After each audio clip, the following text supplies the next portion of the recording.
Hello everybody, and welcome to this tutorial, or this webinar I should say, on the audit competition. It's a warm welcome from sunny Brussels, and I'm happy to see so many people interested in this career opportunity to come and work with the EU institutions. I'll walk you through the different steps of this competition and give you some detailed information on the different stages to take to become a successful candidate. And I'll share my screen right now, and I'll walk you through these various stages. Bear with me a second until the PowerPoint pops up. And there we go. So the audit competition has, as I said, a number of steps, and I will walk you through these in the next few minutes. I'll take some time to present you these different stages. And then there's, of course, time to answer some questions that you might be asking in the chat. You will also find this slideshow on the competition page, where you can review it and pause it if you like to check some detailed information once again. The competition has, of course, a couple of eligibility criteria. This competition is offered at grade AD7, which means you need a certain degree and a certain number of years of professional experience to be eligible to this competition. As you can see, depending on the length of your degree, you need more or less years of professional experience. So if you have a bachelor's degree, like a 3-year university degree, you need to have 7 years of experience on top of it. If your degree is 4 or 5 years in length, you need 6 or 5 years of experience. The degree as such must be a university degree, but it can be in any field. There's no restriction.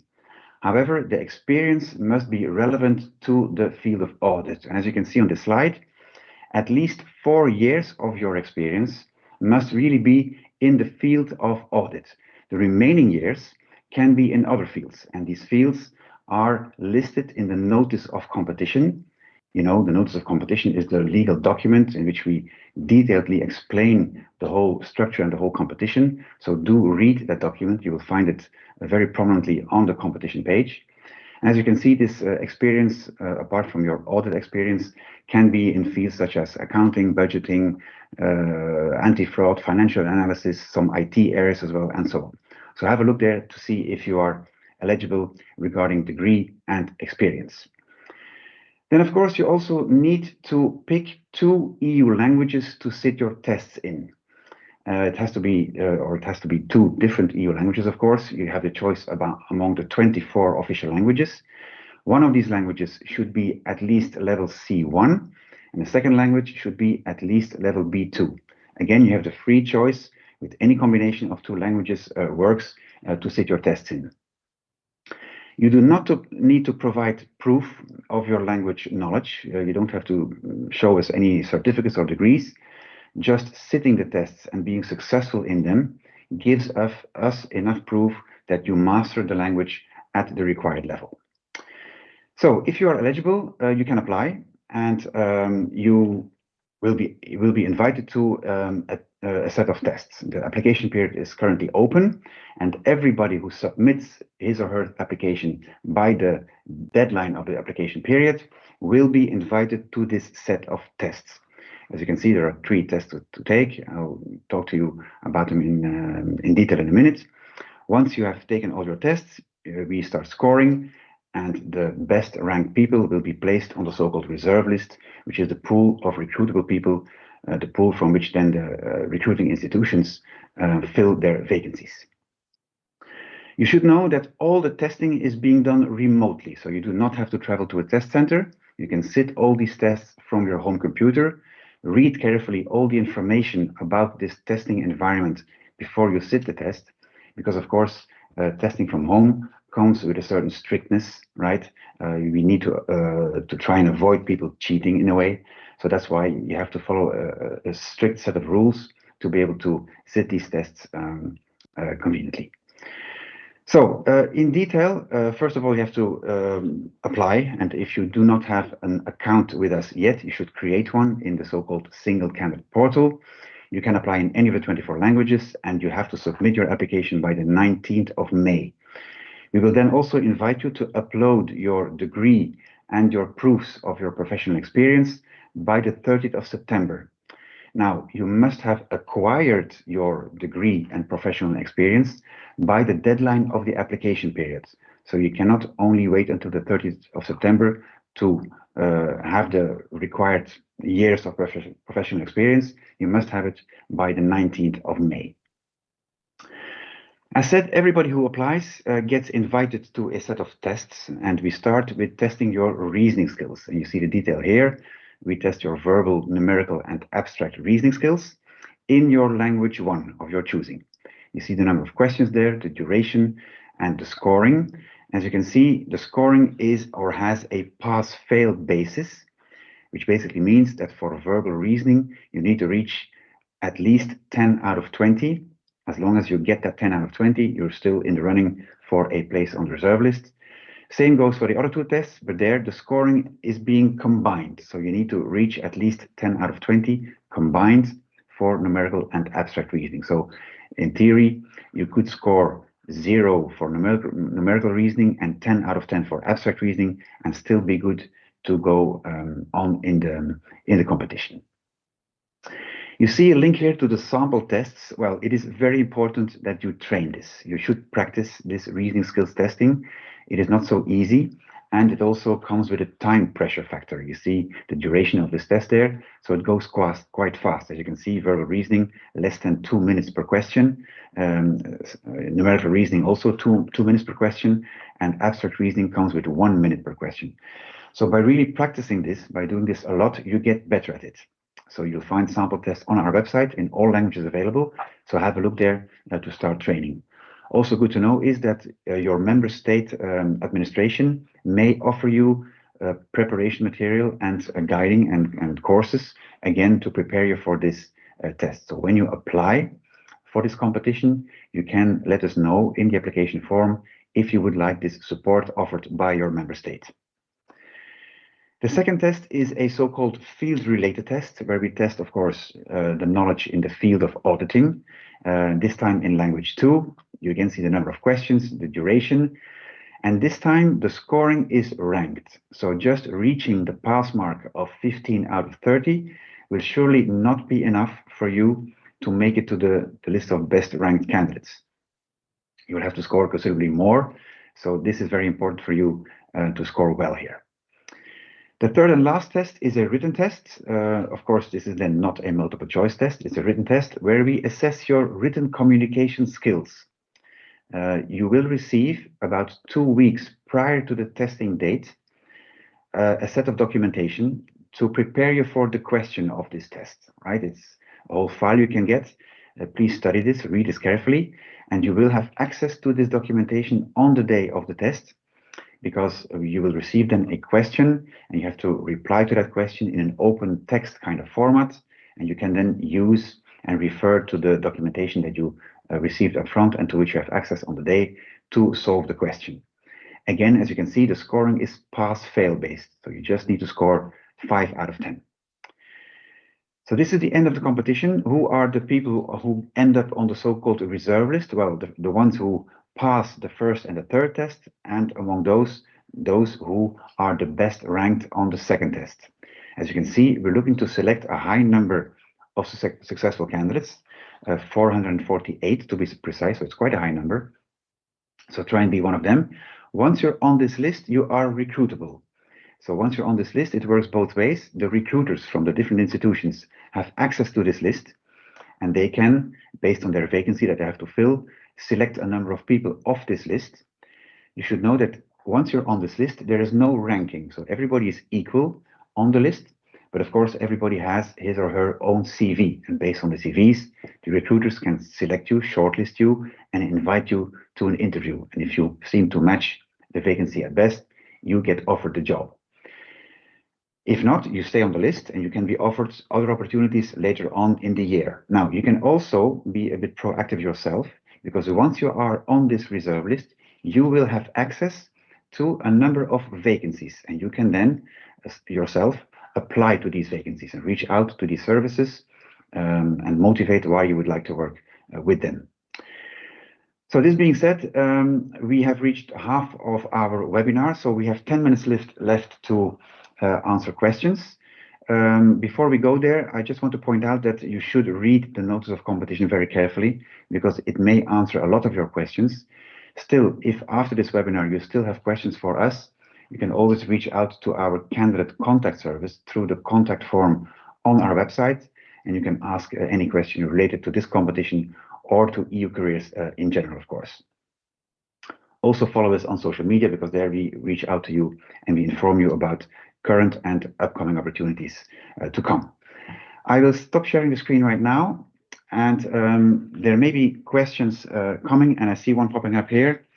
Some people have difficulty obtaining supporting documents for the duties related to their work experience.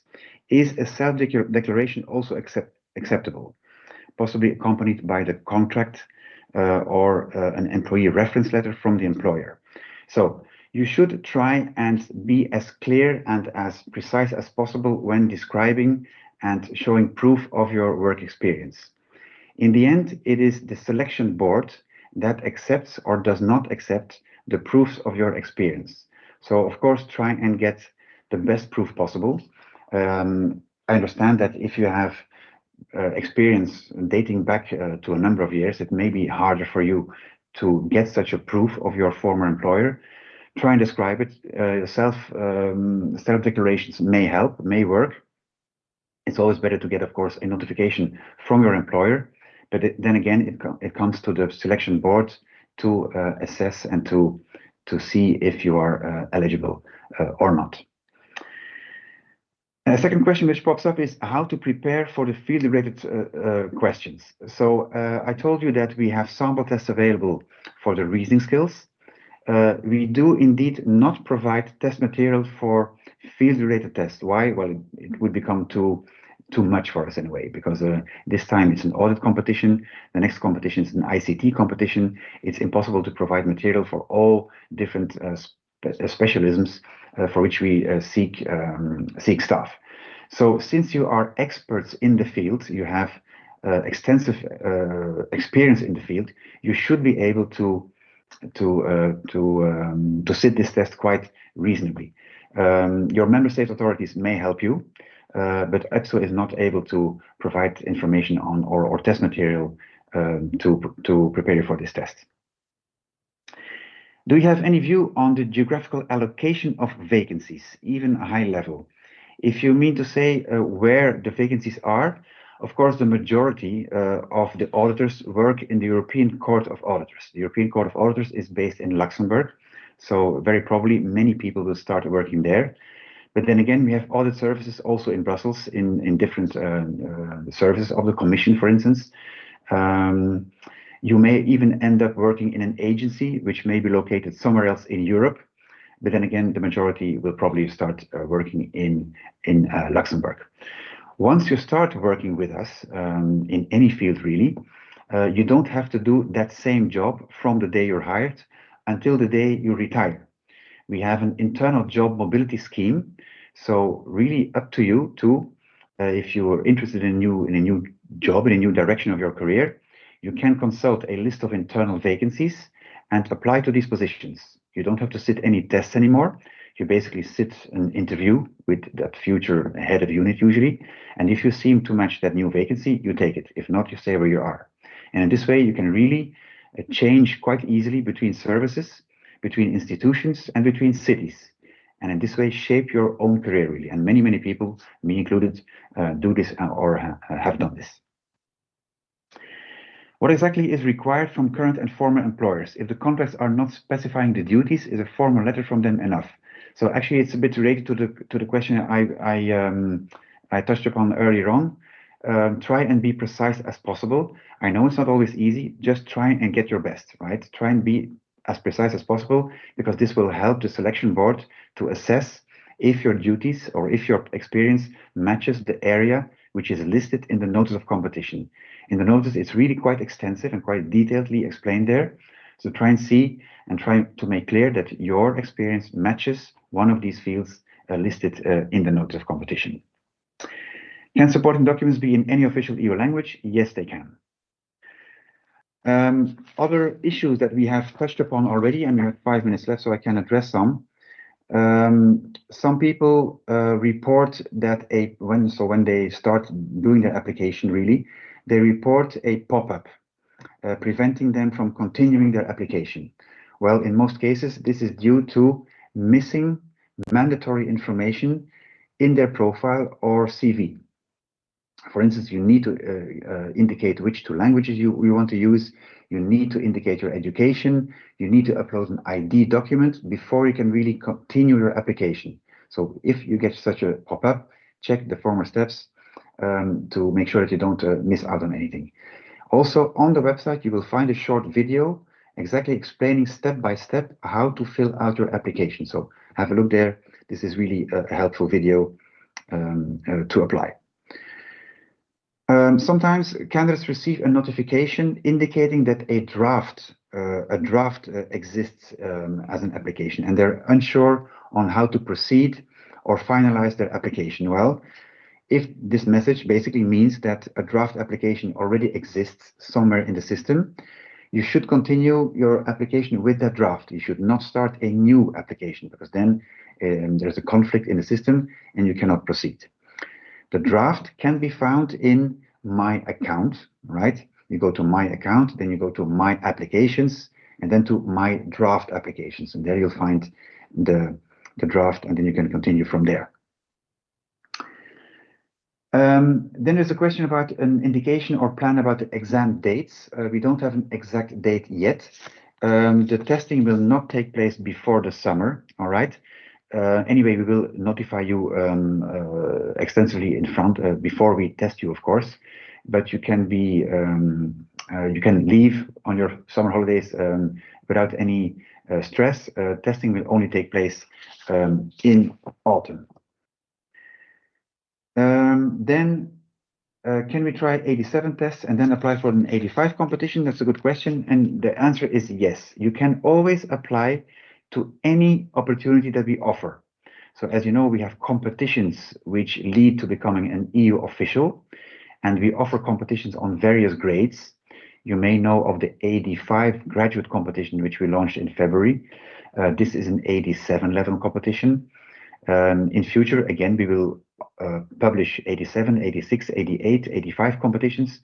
As long as you are eligible to any of these competitions, you can apply, right? There's no conflict. You can be in multiple competitions at the same time or in multiple years.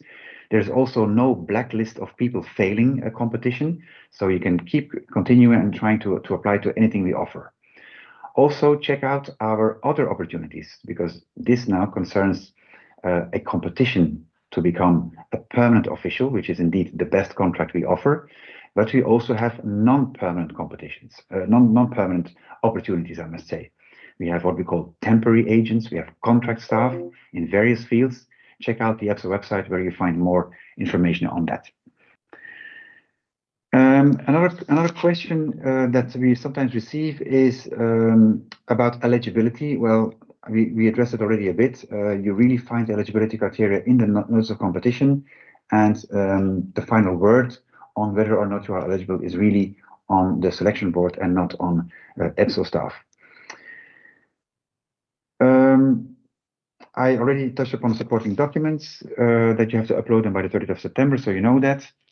Then there's a question on where in your documentation, where in our documentation, can you find examples of auditing experience that can make you eligible for the position?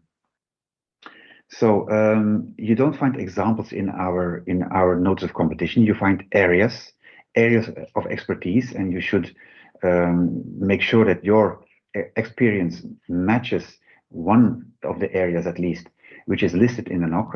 I've addressed this earlier on. It is quite an extensive list, so have a look there, and again, try and be as precise as possible to see if you match the requested areas. Can ISO IEC 17025 auditors apply for this call? In other words, does this application also include auditors for EU reference laboratories? Actually, I do not know this. It's a good question. So I advise you to ask this question by writing through our contact form. And I'm very sure that our colleagues in the service will be able to answer you. In fact, as long as you are eligible as long as you meet the eligibility criteria, you can apply to this competition, right? So it's just the degree that you need and the required experience. If you meet those criteria, you can apply. This is the end of this webinar. I hope you found it interesting. Keep in touch with us through social media or through the website. Keep also an eye open to upcoming opportunities. We will publish a competition in the field of ICT next month already, and we will of course keep you up to date on the proceedings of this competition. I wish you all the best of luck for this competition and hope to see you sometime soon. Thank you for attending and see you soon. Bye-bye.